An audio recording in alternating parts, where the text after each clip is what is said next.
Welcome to everyone who's joining us for the first in a series of 5 live streams of the Tinnitus Collaborative Sessions.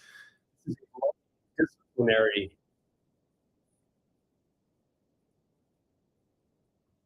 Getting an echo here, guys. Oh no. Let's try this again. Hey guys.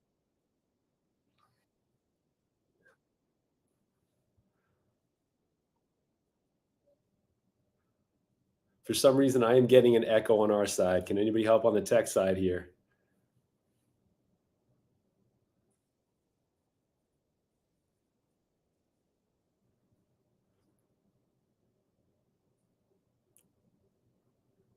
Totally unexpected. This is what happens when you do live TV, right?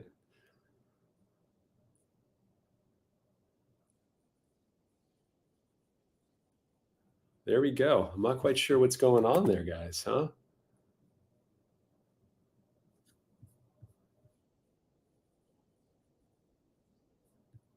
Nope, still a delay. Still a delay.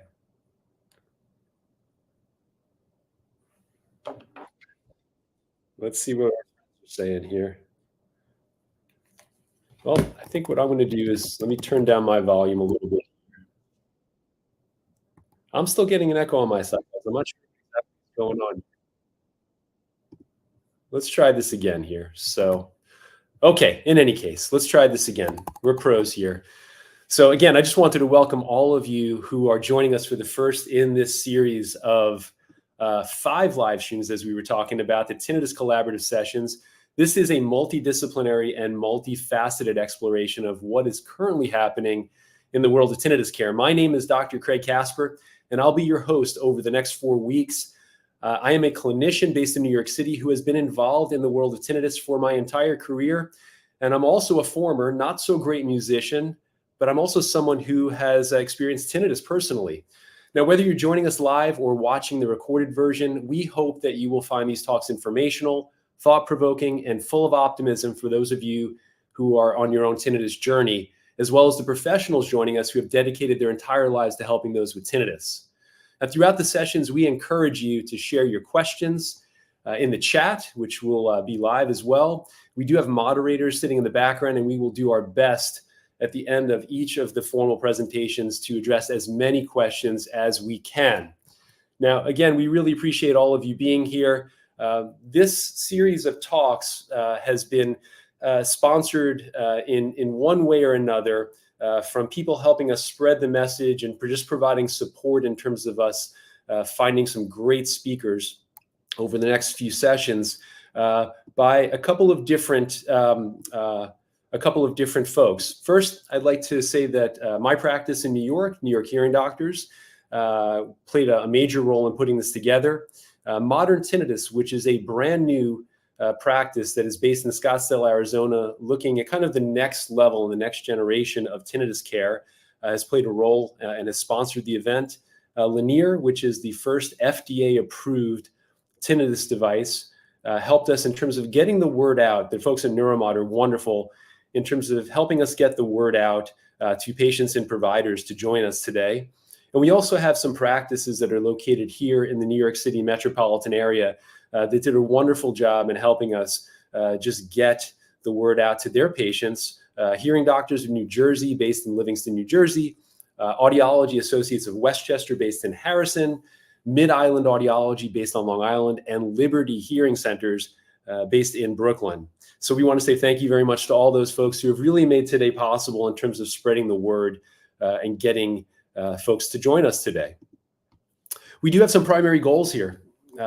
Really, this serves as more of an educational platform, primarily to highlight the important work that professionals from across the tinnitus care landscape are conducting in their clinics on a day-to-day basis. And this is really for many of the people who will be speaking not only today, but also over the course of the next few weeks. This is their life's work. And we really want to make sure that they have a platform to talk about the incredible things that they're doing. We also want to share critical science-based information with patients who might be on their own tinnitus journey, as well as providers who are either expert at this point and maybe are just looking for some additional information and tools, or even providers who might not have a solid foundation in tinnitus work, and to give them some sense of what is possible to help anyone who might be bothered by tinnitus. And ultimately, we really do want to provide patients with a holistic view of effective tinnitus treatments, because we do know that all of the things that we're going to be talking about are often intertwined. And it is a multidisciplinary collaborative approach to care that should be considered. There's not a magic bullet, unfortunately. Ultimately, every single person who will be speaking over the next few weeks, our goal is to ensure that all patients that are impacted by tinnitus understand there truly are caring professionals out there doing wonderful work. There are science-based tools and technologies that can help. And the last thing that we want anyone who is bothered by tinnitus or even suffering with tinnitus to hear is that there is nothing that can be done to help their situation, because there is so much that can be done. And I do believe that over the next few weeks, as we cover and share all of this information, you'll really understand that. We do have, as I said, a series of wonderful speakers that we've collected for this Tinnitus Collaborative virtual sessions for this year. Today, Dr. Rachael Cook and myself, we will be speaking today. Dr. Cook is going to be covering something really, really interesting. It's something that we've been working on for quite some time now, but implementing what's called biometric tracking and looking at how do we personalize care for tinnitus patients. And then I'll follow that up by discussing some of our real-world clinical outcomes for the Lenire device, which is something that has kind of entered into our toolkit over the past year and a half here in the United States. On November 5th, we have Dr. Brian Brown, who is based in Scottsdale, Arizona. He's an incredibly smart guy who looks at brain health and cognitive function in a very holistic way. He'll be talking to us about prevention and how to keep your brain healthy, because we all know that ultimately, for most patients, tinnitus truly is a brain phenomenon. So that will be a really interesting talk. On the 7th of November, I'm really excited about this one as well. Patrick Lynch, who is the incoming and the new CEO of the American Tinnitus Association, will be joining us to really talk to us about the history of the ATA and all the wonderful work that's been done in the past, but also really looking forward and helping us truly understand what he's been up to with the folks at the ATA to try to make life better, not only for tinnitus patients, but also to help expose them to all the wonderful work and support the wonderful work of really smart scientists and clinicians from around the world. We then follow that up on the 19th of November with Dr. Jason Leindecker, as well as Dr. Janet Kennedy. Dr. Leindecker is an expert in tinnitus as well. He'll be talking to us about the past, present, and also future applications of tinnitus retraining therapy, which Dr. Jastroboff created that a number of years ago, and it really serves as the foundation for all the work we do in our tinnitus clinics. And Dr. Kennedy will follow that up with some simple strategies for healthy sleep, because we know sleep is the linchpin for a lot of patients when it comes to their tinnitus. And then finally, on the 20th of November, we have Dr. Jennifer Gans, who will be talking to us about the intimate connections between anxiety and tinnitus. And Dr. Gans, I've had on a live stream in the past. She's a wonderful speaker, and she also has her mindfulness-based tinnitus stress reduction program, which is science-based. She's published on it, and there's some wonderful things coming from that. So with that said, it's really important that you understand that each one of these sessions, you need to register for each one individually. You can either go to the website that's on your screen right now, or you can scan that QR code, and that will take you directly to the registration page, and you can sign up for all. We hope that you will sign up for all those sessions, because we do believe they will all be super important for you as a clinician or as a patient. So with that said, today's live stream, I am joined by Dr. Rachael Cook.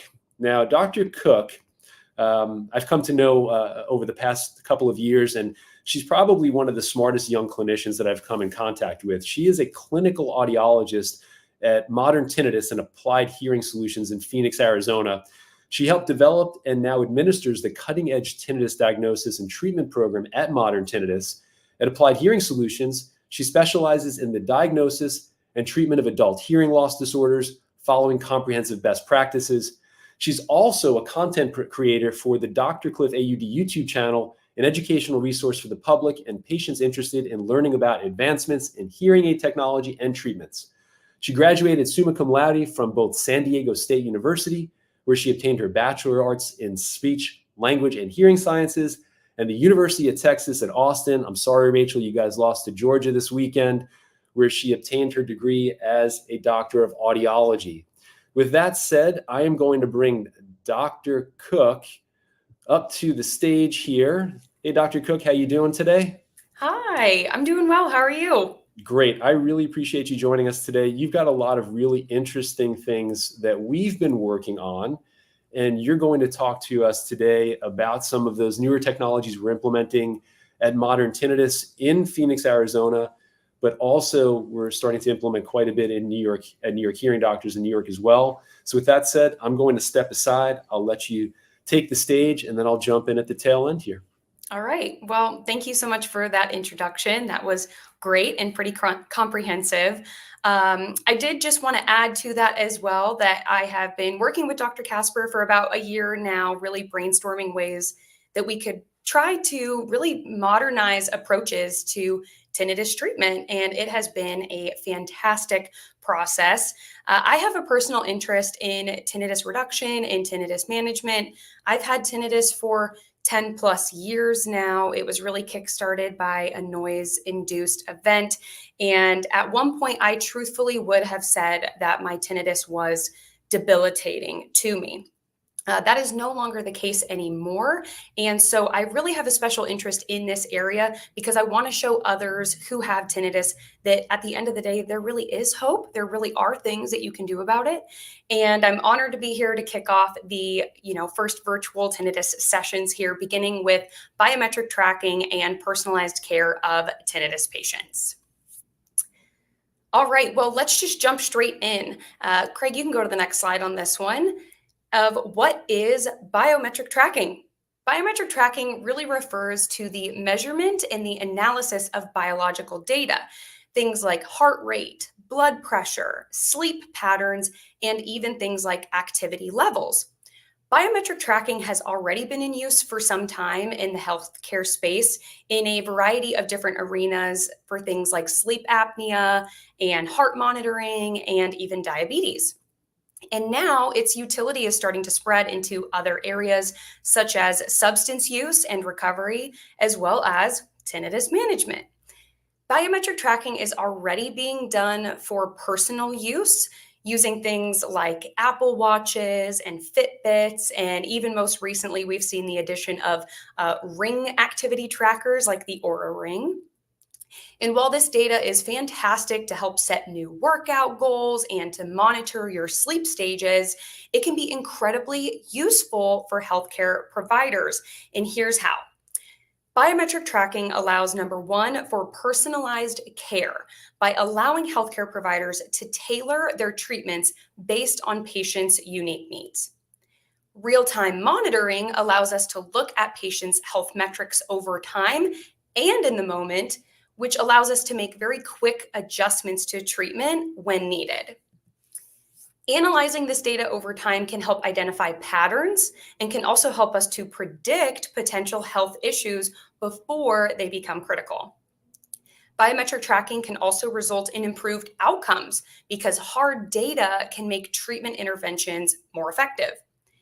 Patient engagement, perhaps one of my favorite parts of biometric tracking, is also higher because the user actually plays an active role in their own health management.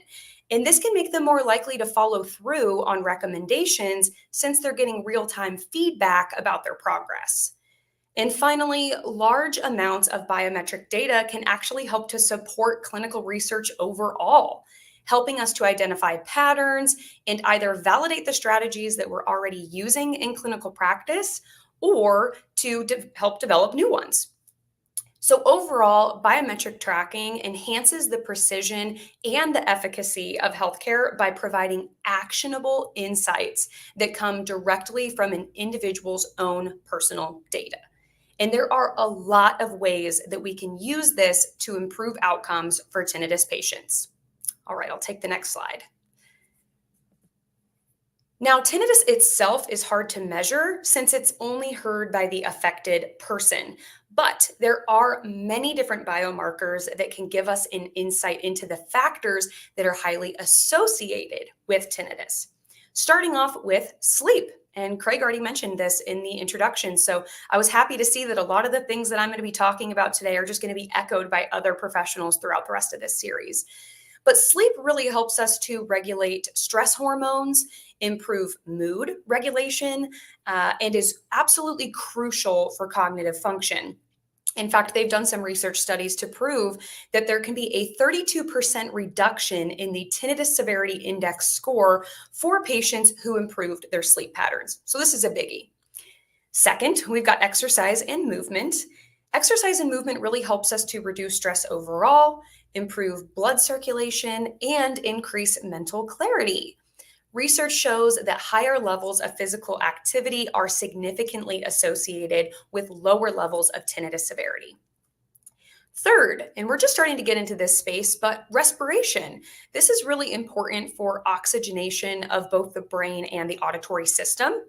And shallow breathing can indicate stress and anxiety, which can increase the risk of muscle tension in the neck and the jaw, which can also be associated with a higher level of tinnitus perception.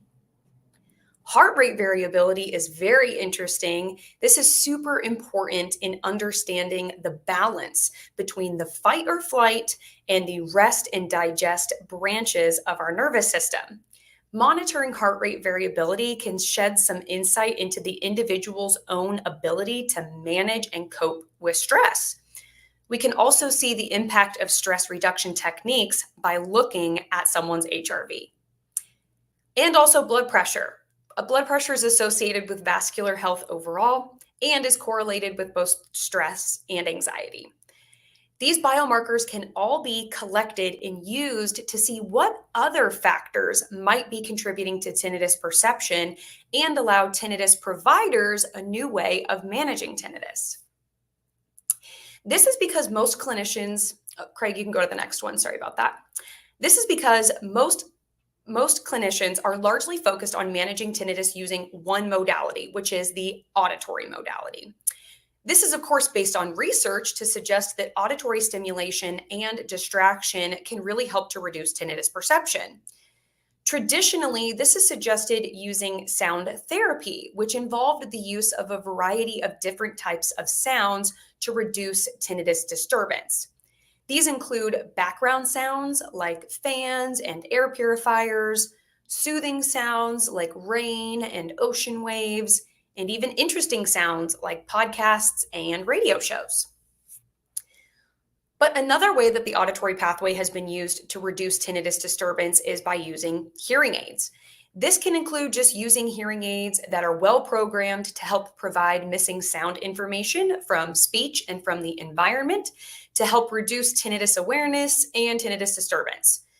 But many providers also program in sound therapy options, like those discussed above, into the background of the hearing aids to provide more consistent sound therapy.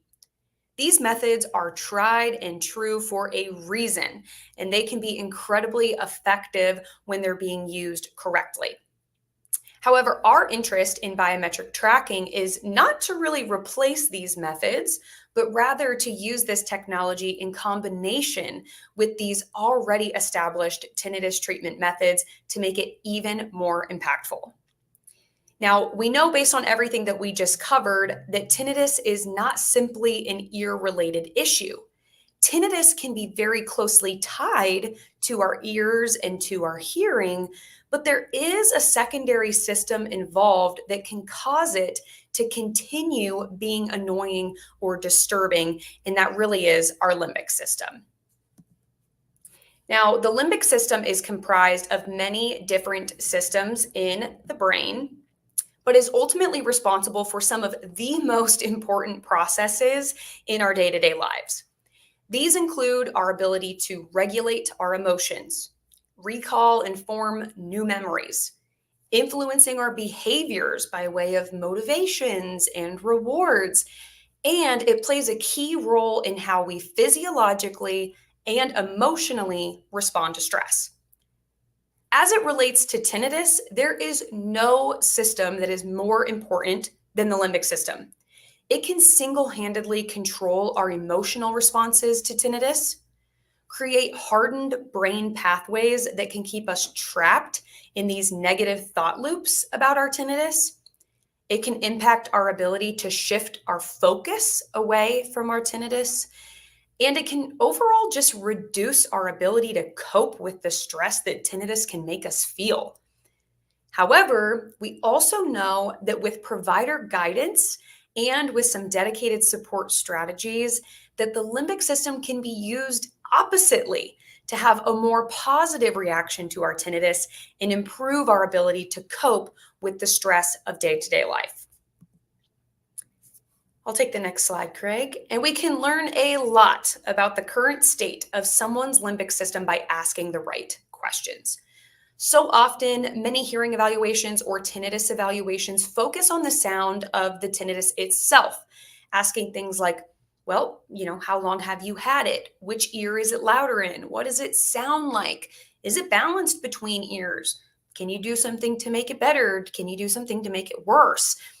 And while these are all still very important questions, you're still going to find people who have had tinnitus for like over 50 years that just say, I've learned to live with it. I can ignore it. And they can really just throw it in the background. And then on the flip side, you're going to find individuals who have had tinnitus for maybe only 3 months that are suffering immensely from their tinnitus, and they can't even seem to think straight because of it. This mismatch that we see in the level of disturbance can perhaps be explained by the current state of the limbic system, and these can be revealed using really simple questions. Starting first, how's your sleep? And this is really a question that we're using to determine not only the quantity of sleep by maybe asking how many hours do you average each night, but we're really, really interested in the quality of that sleep. And quick ways to figure out if they're getting some quality sleep are questions like, do you dream? Do you wake up feeling rested? This is a great way to determine if someone's really getting into those deeper, more restorative sleep stages. Talk to me about movement. Do you work in some form of exercise each day? What are some of your favorite ways to really stay active? These questions are important because they can help us to determine if someone has some really positive outlets to just get some physical exertion out and also to kind of just cope with some of the stresses of day-to-day life. Which leads us to the next question. Do you have any areas of stress in your life? I'm pretty sure most of us can answer yes to that question for one reason or another.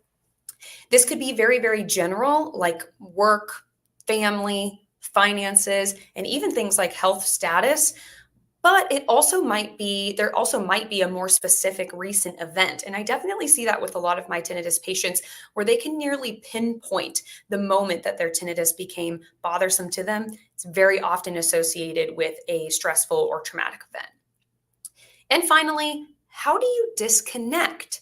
Really, with this question, what I'm looking to see is if, when, and how there is an intentional focus on relaxation and on mindfulness, because we know that these things are incredibly, incredibly important when it comes to tinnitus perception. Now, if you're a tinnitus patient rather than a tinnitus provider, just know that you can be asking yourself all of these questions as well. You don't have to have a provider asking you these questions. In looking deeper into lifestyle habits, as well as the emotional and physiological triggers, can really help us understand how tinnitus is connected to much more than just your ears, and help to identify the areas where you can make some positive changes and improvements. And luckily, these interventions can expand well beyond just tinnitus, which really helps them serve as strategies for a healthier life and overall well-being. All right, I'll take the next one. Perfect. So now we get to talk about myself. Now, self-reporting and interviewing can start to get you some ideas on the status of each of these elements, and this is a really fantastic way to begin. But biometric tracking really allows us to take this much, much further by relying on objective data rather than subjective reporting. And I saw this myself when I began tracking my own data. If you had asked me 6 months ago about my sleep, I would have told you that I don't have any trouble with my sleep. And biometric tracking definitely found that to be true. On average, I receive the right quantity of sleep and spend enough time in the different sleep stages each night to feel rested. Even so, I was still able to visualize the nights where my sleep was poorer and start to begin troubleshooting why that may have been or the reason, which almost always boils down to my dogs waking me up in the night. So I needed to come up with a strategy for that, and they now sleep in the living room. However, if you would have asked me about my exercise habits, I would have said that I exercise a moderate amount. However, biometric tracking actually found that to be a bit of a lie. I had many, many days of vigorous activity. However, nearly any workday spent at a desk for over 10 hours was ridiculously sedentary. I was shocked to see how few steps that I took on average during the work week. And as researchers are starting to find, sitting is really the new smoking. This data, once it became much more clear to me, propelled me to start incorporating a daily walk each morning, and as long as the Phoenix weather allows, a lunchtime lap around the block, and perhaps another one after work if I'm feeling up to it. These short bursts of movement before, during, and after my workday really helped to reset my energy levels and really my mood when my stress levels start to rise. This focus on steps took me from only 150,000 steps in the month of May, which was approximately 5,000 steps a day, to nearly 220,000 steps in June, which was approximately 7,500 steps a day. That's a 50% increase in movement that came only from me being able to visualize my stats and change my behaviors. This truly is the power of combining accurate biometric data tracking with focused strategies and goals. You can see just how beneficial it would be to really visualize the data, identify roadblocks, and come up with easy lifestyle adjustments to get the outcomes that you're looking for. And I can only imagine how helpful and how useful this would have been for me when my tinnitus was at its absolute worst. All right, Craig, thank you. But how does this play out when we actually apply it with tinnitus patients? Well, we have been piloting some versions of this over at Modern Tinnitus to see if this was really as important as we thought it would be. And it's definitely been incredible to see firsthand. I'll give you just one example of my patient who came to me with terribly debilitating tinnitus that was really starting to impact seemingly just about every single aspect of his life. He was about to get fit with hearing aids at the VA, but he knew that that wasn't just going to cut it for him. He really needed some major changes. He came to me citing that he got a fair amount of sleep each night, a moderate amount of exercise during his workday, and really no time dedicated at all to any activities that could help to lower his stress, which isn't unusual. He is an incredibly successful business owner, but he admitted that he was having a very increasingly difficult time concentrating on his work and found himself easily distracted with social media, really using it as a way to kind of turn his brain off at the end of the day and relax. And me too, I know that we can all be found guilty of this.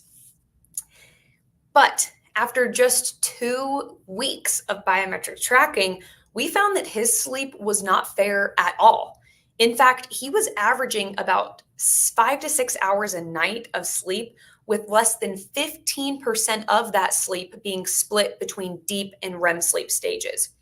These are the most important sleep stages when it comes to mental recovery and handling stress. So this data prompted many questions from me. Number one, why was he falling asleep so late when he got home from work around 6 p.m.? And the answer was TikTok. It was mindless and it was entertaining, and it was the way that he was really resting. Except that the combination of the blue light exposure right before bed and these rapid, quick hits of dopamine were wreaking havoc on his bedtime and his ability to really fall asleep. We decided to allow for 30 minutes of TikTok at night, but that it was to be followed up by some deep breathing and mindfulness exercises to really help him reset. The next question that I had was, why was the quality of sleep that he was getting so bad? And this took some investigating. So first, we spoke about light in the room, and we actually found that he had all sorts of light sources in his room, like a bunch of different charging electronics that were flashing or that had solid lights, the power light on the TV, and he had a pretty bright alarm clock on his nightstand. Second, we determined that the temperature of the room was about 4 to 5 degrees higher than he felt was most comfortable for his sleeping needs. And third, we found that he wasn't using any sort of sound therapy to get asleep or to stay asleep at all. So he had a few pieces of homework from that appointment. The first couple pieces of homework from that appointment were to cover all of the light sources in his room, drop the thermostat a few degrees, and just turn on a fan on his side of the bed before he went to sleep. The result a month later was amazing. Although his average sleep duration only increased from between about 30 to 45 minutes extra, his sleep quality changed considerably, jumping to almost 35% of REM and deep sleep each night, which is fantastic. In fact, he actually was feeling so motivated by our discussions that he deleted his TikTok entirely. And the improvement in his sleep had a noticeable impact on his ability to continue focusing throughout the day. He even started incorporating breathing exercises into his routine during various other points of the day because he felt like it was really helping him handle his stress more. And this, of course, had him reporting that his own tinnitus was already becoming so much less of a concern. This is just one example of many that I cannot wait to continue collecting data on and reporting back on as we continue to utilize biometric tracking to enhance the effectiveness of our tinnitus management strategies. All right, final slide here. Now, I will say that in summary, we are definitely still in the early stages of utilizing biometric tracking for tinnitus management. However, the science behind it is nearly undeniable. Biometric tracking overall is really going to help us gather accurate collection of concrete data points that can be used to look at current patterns and to establish really effective correction strategies. Biometric tracking for tinnitus patients also allows hearing healthcare providers the data to prove the connection between tinnitus and overall lifestyle and wellness habits. With this link, tinnitus treatment strategies and interventions can go beyond just the ears and truly become a whole person approach to healthcare. Thank you. Awesome. That was great, Dr. Cook. Thank you so much for sharing that. You know, it's something that's unique. We've been kind of holding it under wraps for quite some time now, and it's really exciting to actually hear you start to talk about some of your actual patient experiences with it. We're going to be talking more about the bio-tracking element of this, and this is not new necessarily because you know, we could take a look at how we're using data to drive all other healthcare decisions. And this is just one element of that. And it's unique, it's interesting. We have a great platform that we're building so clinicians can actually see in near real time what's going on with their patients, even if those patients are not sitting in front of them, which sounds kind of big brothery, but the reality is that, you know, we're teammates with our patients, and it's a really important element of how we help these patients along their journeys. So I really do appreciate you sharing all that and your personal experience too.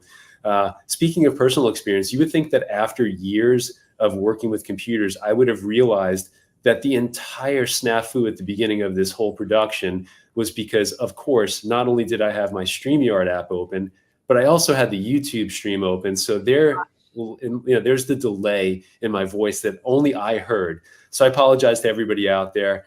It has been a bit of a challenging day technologically getting this set up. So you'll all bear with me. I'm going to bring you back on at the tail end, Dr. Cook, and we're probably going to answer some questions. Perfect. So, all right, cool. So I'll see you in a bit. All right, so I will take it from here. Just by way of quick introduction, today I'm going to talk about something that has become, it's become a central kind of part of my tinnitus world in recent years, primarily because it's a technology that is at the tip of the spear, I think. It's not something that's for everybody, which we're going to talk about here, but it's something that I have been working with clinically now since it was FDA approved back in March of last year. And we're going to be talking about real world clinical outcomes with the Lenire device, which is bimodal neuromodulation is the technology that's used. Just by way of background, I did introduce myself briefly at the beginning, but I've been embedded in the world of tinnitus since 1994. I had the privilege of working with Dr. Richard Salvi, who probably one of the top auditory neuroscientists who is focused on the issue of tinnitus for many, many years. So he was a wonderful mentor for me. I worked in his lab briefly there as well. I have clinical experience in major teaching hospital systems such as Columbia. And I also have had personal experience, as I mentioned, with tinnitus throughout the years, because I did play music. I had a lot of noise exposure. It's not something that necessarily keeps me up at night, but I do have my moments. And I do believe that that's important as a clinician to experience exactly what your patients experience. So it allows us to empathize and to really kind of have a deeper level of care, I believe. But I've been trained in TRT by the wonderful Jastroboff crew, and I was also one of the earlier adopters of the Neuromodulation technology that came out years ago from Australia.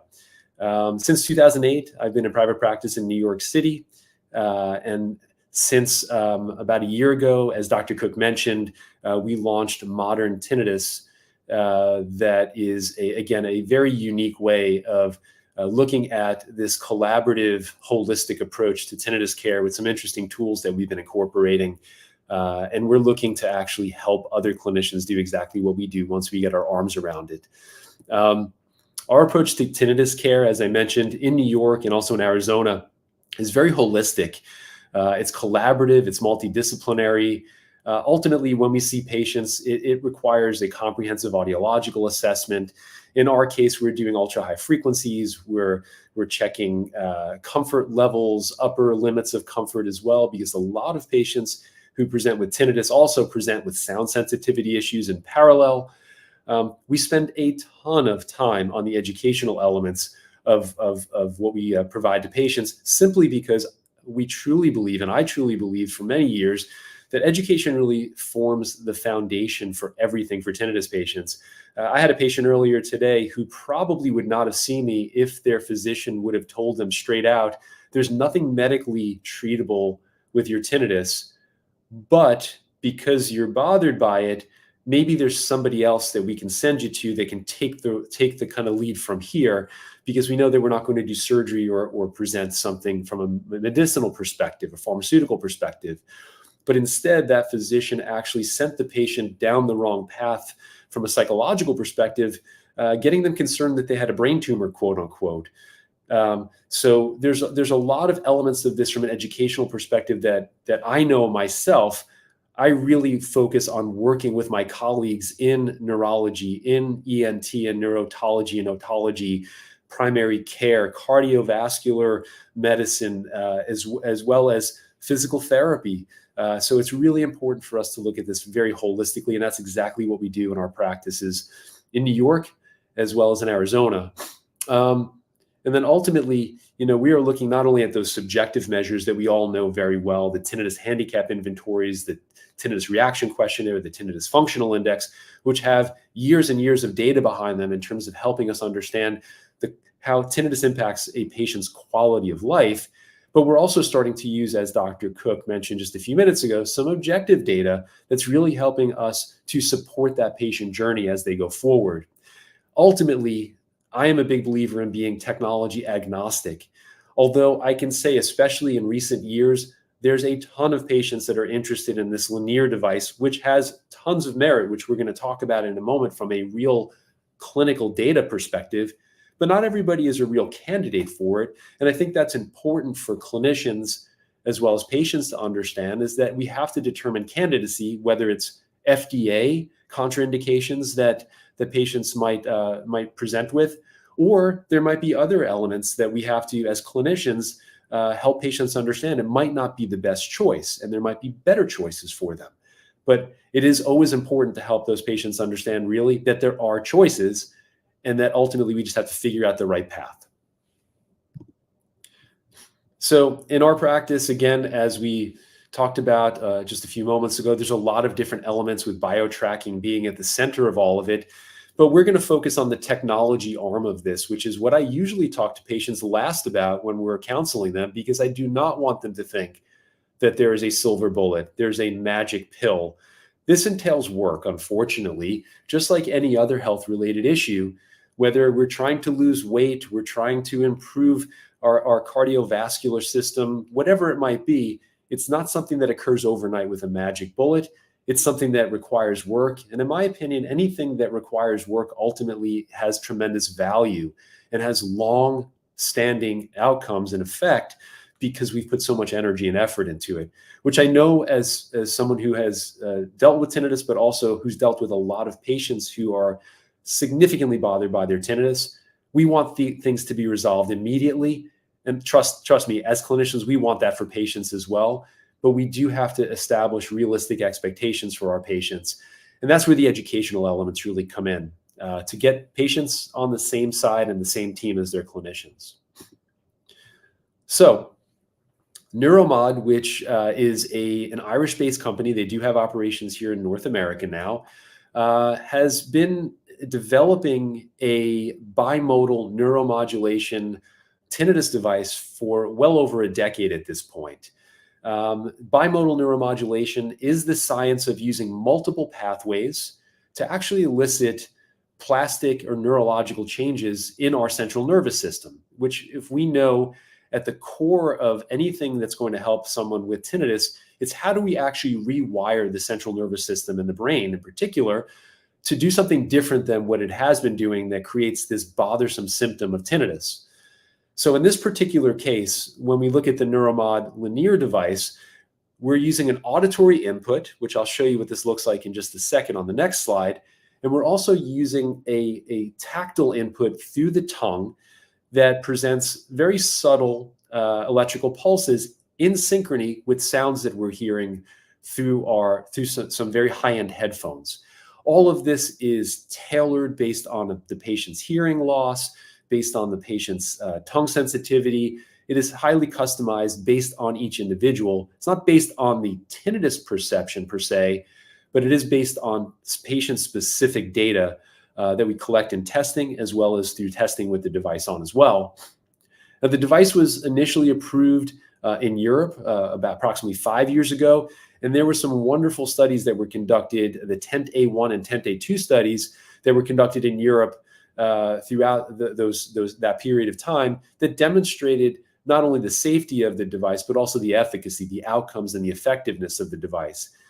As a skeptical clinician, though, I always take research that has been done by the folks who have created the device with some level of kind of a grain of salt, because I think it's important for us as clinicians to actually determine for ourselves effectiveness and have real-world clinical outcomes, which those were.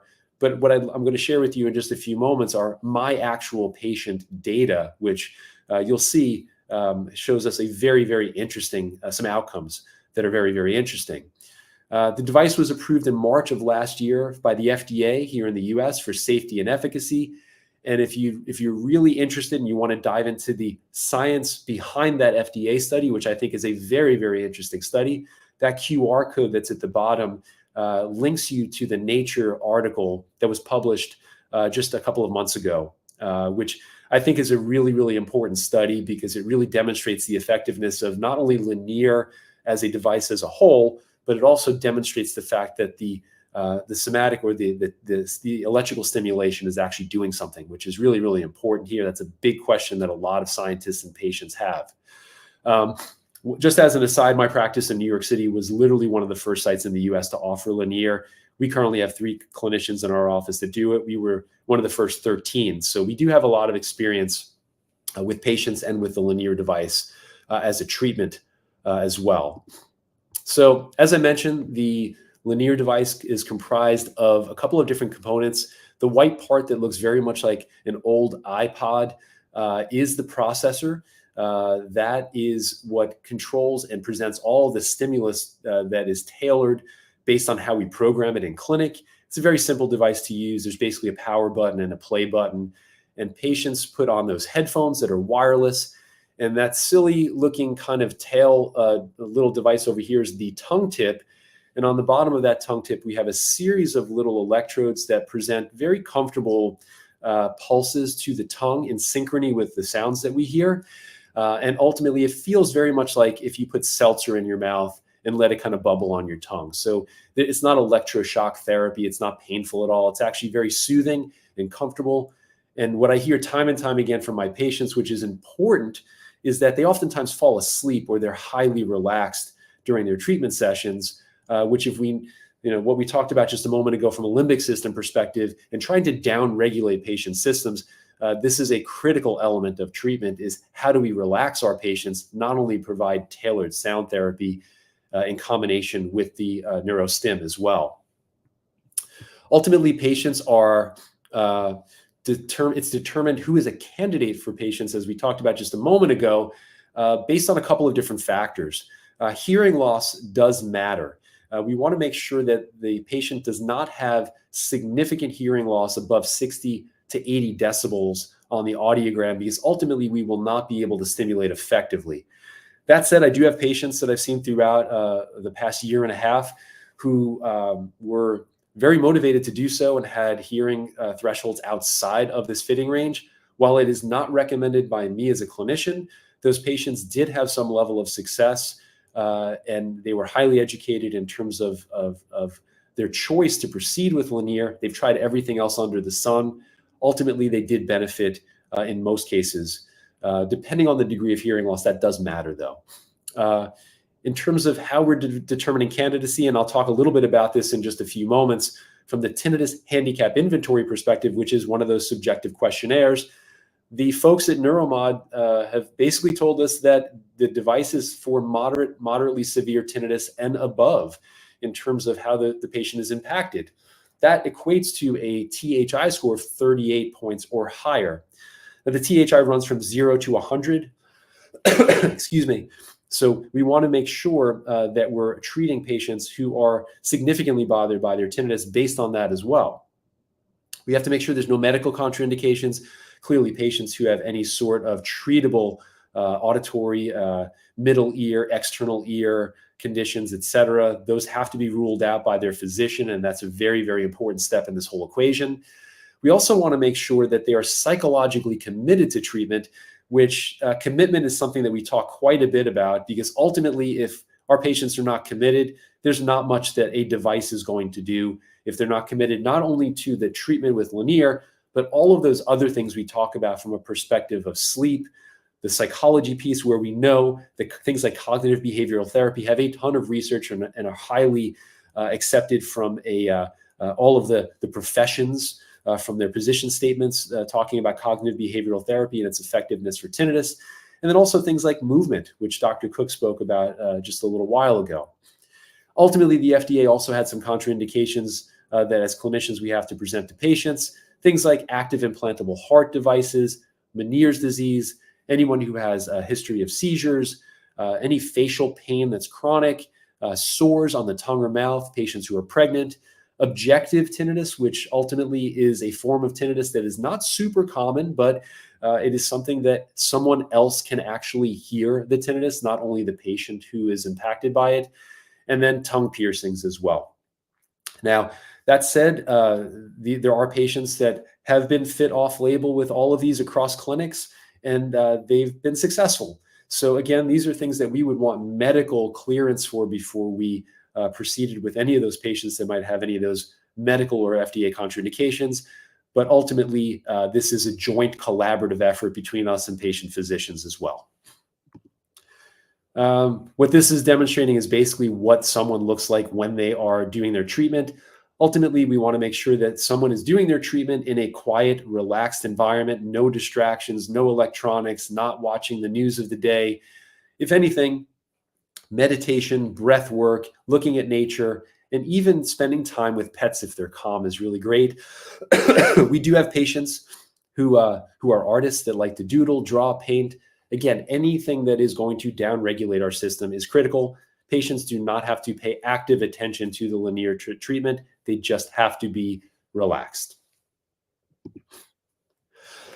The protocol itself is a minimum of 12 weeks. A lot of patients will come in and say it's 12 weeks and we're done, right? Most patients are not done at 12 weeks, but we do see significant benefit at that 12-week period.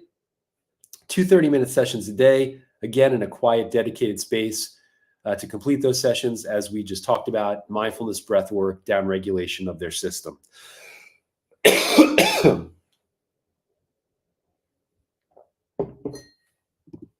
So what does the data show? This is really important. This is where the rubber meets the road, basically. And this is something that really was intriguing to me. It was important to me as a clinician. It also is important for me to share this with patients so they understand exactly what we are looking at. So what we're seeing, and this is our data, these are not cherry-picked patients. Excuse me, allergy season in the fall here in the Northeast has gotten to me. So higher responder rates with further improvement by second follow-up. So what we're seeing here is that patients this is all patients, this is not cherry picking based on the THI number, is that patients are seeing improvement at 6 weeks. They're also seeing significant improvement way out to the 12-week period of time. This is important, but this is the more important slide here. Excuse me. And what we're seeing here is that when we take a look at those patients who have the THI scores of 38 or greater, we're seeing at that period of time, now this is up to the first follow-up, which is at 6 weeks, we're seeing on average about a 16.5 point change in their THI score, which when we take a look at what is considered a statistically significant, a clinically significant change is 7 points. So we are seeing at 6 weeks on average with patients who have a THI score of 38 or greater, 73% of those patients are seeing improvement of 16-point differential or better. Now, what we're seeing with patients who have a sub-38 THI score, they're still seeing some improvement, but it's not as significant as those patients where we have a THI score of 38 or greater. Now, what's even more interesting is if we take a look out to the 12-week period and beyond, is that 82% of those patients who are presenting with a THI score of 38 or greater are seeing a significant reduction in their tinnitus, not only at 6 weeks, but continued improvement in their THI scores out to 12 weeks. You're also seeing for even those sub-38 patients, about 35% of those patients are seeing improvement as well, which is not nothing, but it's not nearly as significant as those patients who are presenting with THI scores that are more significant.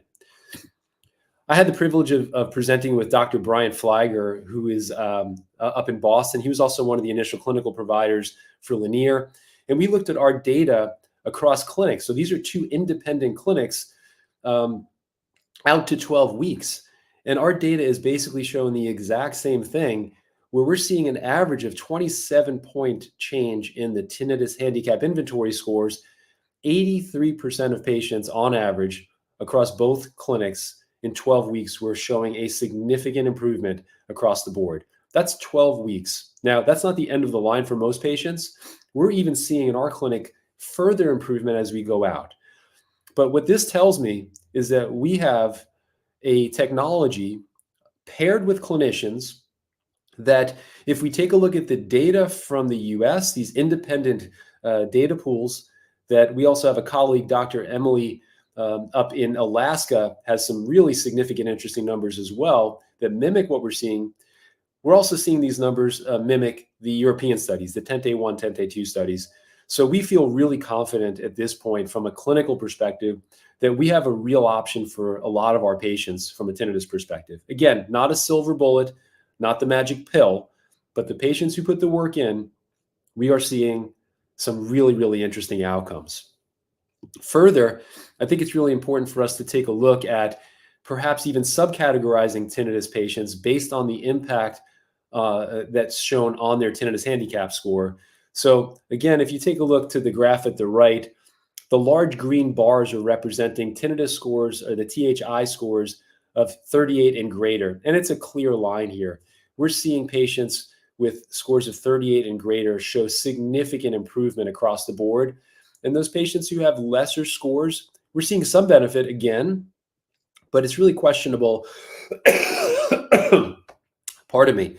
It is questionable in terms of how impactful we can be, but I never discount patients who have sub 38 scores, because we do see outcomes with some of those patients. So we have to give them the opportunity if they choose to take that shot with the Lenire treatment. Now, that said, there's a lot of data there, and I really do apologize for my coughing. Hopefully I didn't come across as too loud for those with any sound sensitivity issues on the call. I'm going to bring back Dr. Rachael Cook back here. And I think what we're going to do is we might have some questions here that I'm going to ask our moderator, Robbie, to bring back in some of those questions for us. Robbie, did we have anything that we want? Anybody have questions? I saw there's a lot of stuff going on in the chat on the side here. But is there anything that we can Okay, here we go. So first question, let's see. Hello, I feel that my tinnitus goes really to a low level during gym exercise and afterward, but in the morning, my tinnitus is again extremely increased. Does sport exercise decrease tinnitus? Dr. Cook, you want to take a shot at that? Well, it was just making me think that when we're talking again about things like exercise and movement and its utility when it comes to helping manage tinnitus, that this is a perfect example. There are a lot of elements of exercise and movement that can have or that can contribute to changes in tinnitus perception. Some of that is just changes in blood flow patterns. Some of that is some of the neurochemical dump that comes after a good solid workout.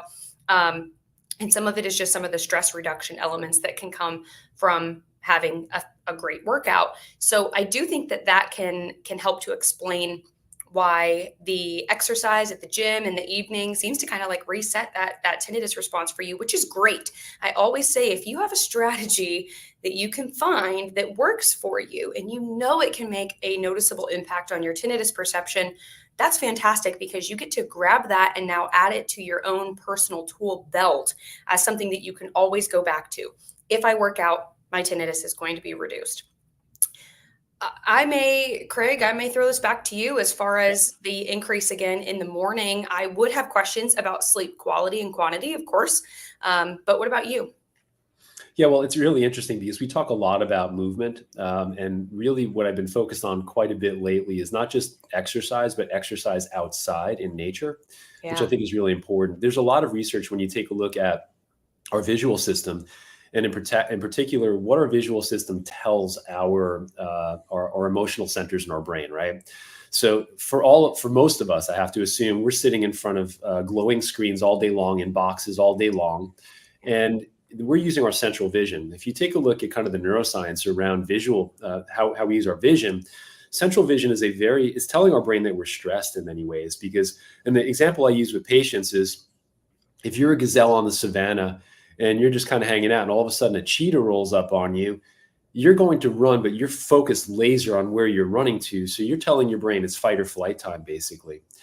Now, that's happening to us all day long as we're kind of in fight or flight. We're dumping in our emails all the time. We're dealing with problems. We're looking at glowing boxes. Versus if we find ourselves outside in nature without our phones. I tell patients, I want you to take 15-minute walks every day at minimum. No phones, just be outside, where we're using more of our peripheral vision, which when you think about using your peripheral vision, if you think of landscape, seashore, Grand Canyon, right? Big vistas, you're telling yourself, you're telling your brain, everything's okay. I'm relaxed. There's no problem here whatsoever. So the more of that we can get in, combined with our visual, our exercise, it's critical. So we know that exercise outside actually is more beneficial. I would agree with you from a perspective of the waking up in the morning. It's also a quiet environment, right? Yeah. It's not that the tinnitus might have changed per se. It's just there's not soundscape that might provide some coverage over that tinnitus.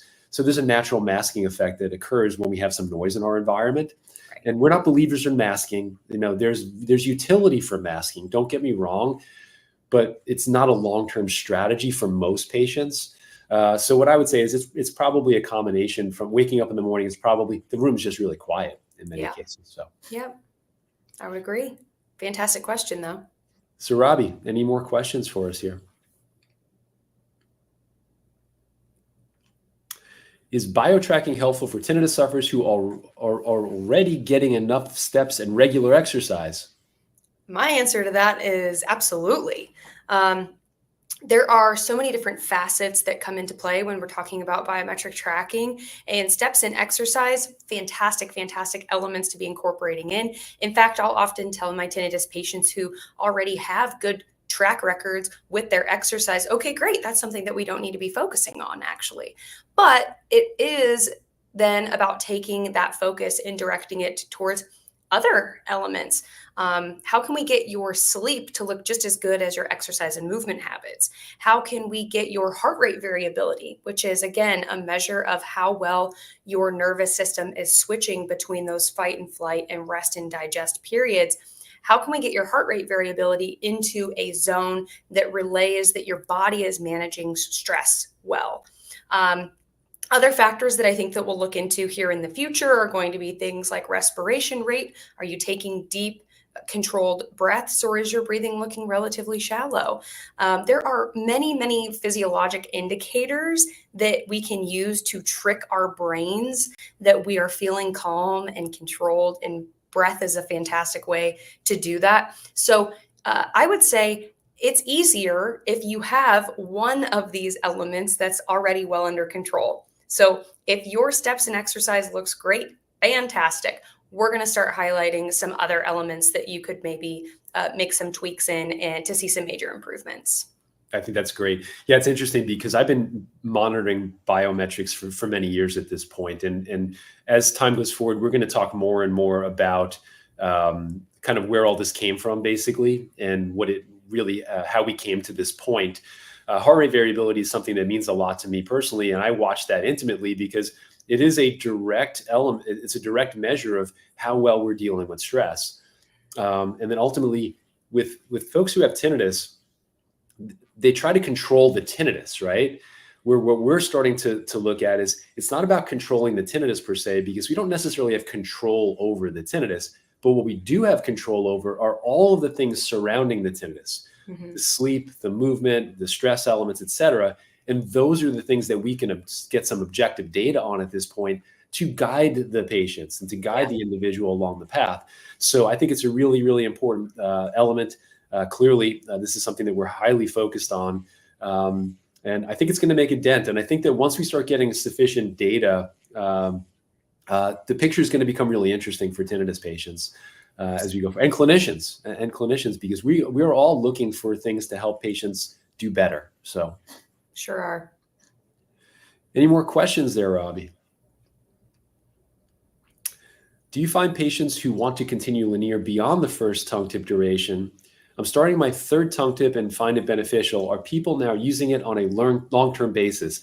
This is such a great question, right? Because what has occurred, when you take a look at the studies that have been published, they're all based on an endpoint. And the endpoint for all those studies is 12 weeks, which unfortunately that gave a false impression to folks out in the ether that tinnitus, that Lenire is 12 weeks and we're done, basically, where we know that patients still gain benefit beyond the 12-week period. And it's really important for patients to understand that. We have patients who go from significant impact on their tinnitus down to non-significant impact, where they're literally not noticing their tinnitus at all. Their lives are completely different after whatever period of time it might be, 12 weeks, 18 weeks, doesn't matter, but yet they continue to use their Lenire. And my question to them is always, why?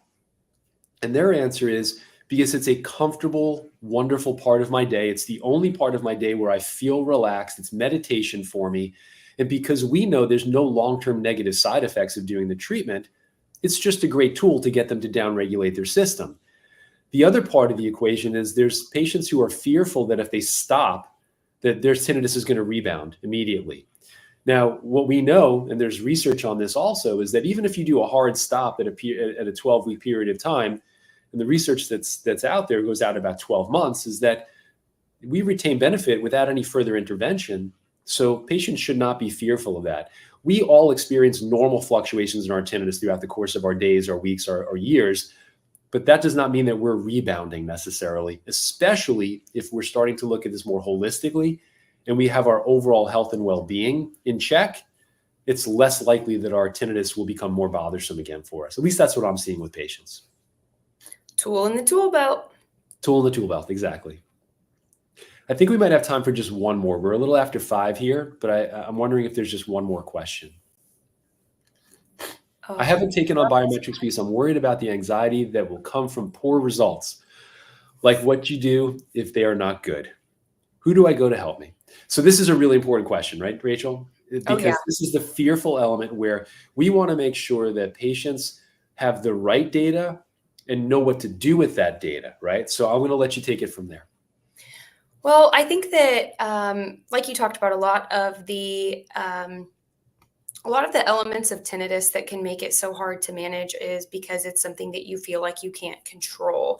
And so you're right, there is this element of, all right, well, if we can start using biometric tracking and actually get some data points, those are things that I can control, right? But there's also this flip side of the card that is, all right, well, what if I take a look at my data that's been generated and it doesn't look good? None of it looks good.